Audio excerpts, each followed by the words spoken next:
I'm Lynn Giesbrecht with the Regina Leader Post. And I'm Zach Vescera with the Saskatoon Star Phoenix. We're here to talk about updates with COVID-19 and how that's going across Saskatchewan. So something I've definitely been noticing the last month or so is COVID-19 fatigue setting in. No one is reading the news quite as frequently as they were before. People are a little less enthusiastic about reading about new cases and outbreaks. And I think with our age group specifically, Zach, that's something that we've been seeing more and more of. What are you seeing on that? I think you're absolutely on the money there. We've actually heard loud and clear from public health officials this past week that COVID-19 isn't just spreading kind of in incidental things like family dinners and such. It's also spreading at large events. We're talking about weddings. We're talking about loud house parties. We're talking about outbreaks that are happening in the workplace. And a lot of this, when you chalk it up, comes down to a combination of fatigue and also the fact that we're spending more time indoors. We are not in a full lockdown setting anymore. People are going back inside. The weather's getting a little bit colder. And I think that this is really the big challenge for public health is how do you keep everyone on board the ship when we've been on this for 6 months and we don't know how much longer we're going to go until we're at our destination.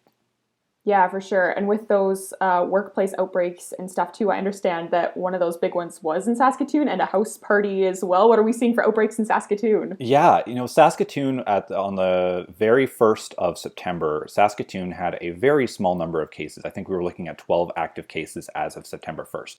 As of right now, we're looking at more than 60 active cases as of October 1st. So that's a huge jump when you look at it in just a month. And that's been driven primarily, you're right, Lynn, by some big outbreaks that we've noted. There was an outbreak at Brant Industries that not only infected people in that workplace, but also spread to their close contacts. And we also saw a house party where a homeowner was actually fined $2,000 plus a surplus in damages because they had more than 40 people in their home at a given time, something that was probably unthinkable just a few months ago. Chief Medical Health Officer Dr. Saqib Shahab has laid this out. He said in one press conference, for example, that if you have an event like that, like a super spreader event, and each of those people has, for example, 8 contacts, that's, however many people attended the event times 8 that public health officials have to follow up with and test. So the way that these outbreaks can spread really is that fast, and it honestly just takes a little slip up to get you in a sticky situation. And that's not just something that's happening in Saskatoon. I understand that we're also seeing outbreaks in Yorkton and Regina as well on your end. Yeah, Yorkton for sure. A couple of weeks ago, I think the first case was identified through somebody attending a gym. And so we got a business alert saying that. And that was kind of the first we'd seen in Yorkton for quite a while, I understand. There wasn't much community transmission happening or anything like that over in Yorkton until a couple of weeks ago. And then in pretty quick succession, I think the next day after that business alert came out, we saw several students in the high school there test positive. Although health officials did say they don't think it was the transmission in the schools, they think it was community transmission outside of the classroom, which is good, I suppose. But yeah, and then we had a whole slew of business alerts of coming out of Yorkton over the next week as well. Just people who had later tested positive had been at businesses while they were likely infectious. So definitely Yorkton is something to watch over the next couple of weeks here. In Regina, I don't think we've had an actual declared outbreak, but we have had an increase in actual cases. So at the beginning of this month, we were sitting around 0 for a number of days, just not really seeing any active cases in our community. And I think people were getting a little lax here with that feeling of security.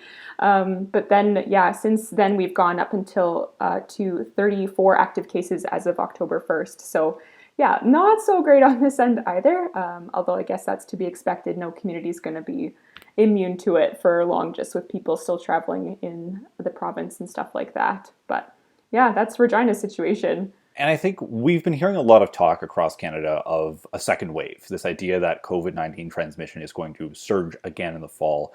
We're already seeing in Ontario and Quebec some of the kind of relaxed public health measures that came into effect over the summer are now being dropped. In Saskatchewan, we never really had a recognizable wave, right? It's almost been a bit of a sawtooth pattern that we've seen. There was an outbreak in the northwest that saw cases in areas like the Losh go really high for a second, then those dropped down. We saw then a lot of cases over the summer in Hutterick colonies across the province. Those went really high up and then they went down. But what's maybe different about this one is that we're seeing increased caseloads in many urban centers in the province at the same time. And we're not in the second wave territory, at least that's the message that we've been getting from public health officials. But I think that rather than being concerned about these kind of localized outbreaks now, we're now more worried about sort of multiple chains of transmission that are going on at the same time. I think it's going to be really interesting to see what a response looks like over the winter. I think no one here obviously wants to see a lockdown, but at the same time, I think you were so right at the beginning of this chat that we're just sort of, even just walking down the street, you get a sense that people aren't taking this as seriously as they once did. Yeah, I definitely agree with you with that. And jumping back to the COVID fatigue, it's like the shock factor of the pandemic has just worn off. You don't see that same fear response when our case numbers tick up again, or we hear another warning that there was a business alert or something like that. Like, we're just not scared of it the same way anymore. And maybe that's a good thing to some degree. Like, we're not all sitting in our homes panicking and ignoring people altogether anymore.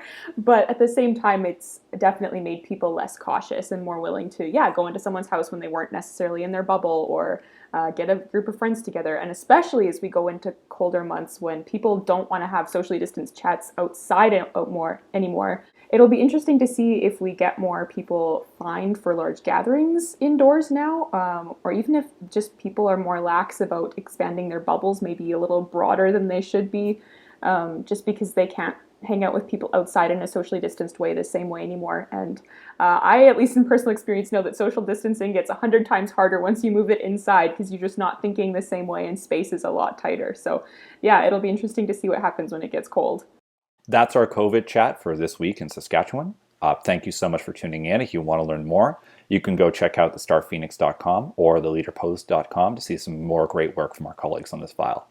Take care and stay safe. Until next time.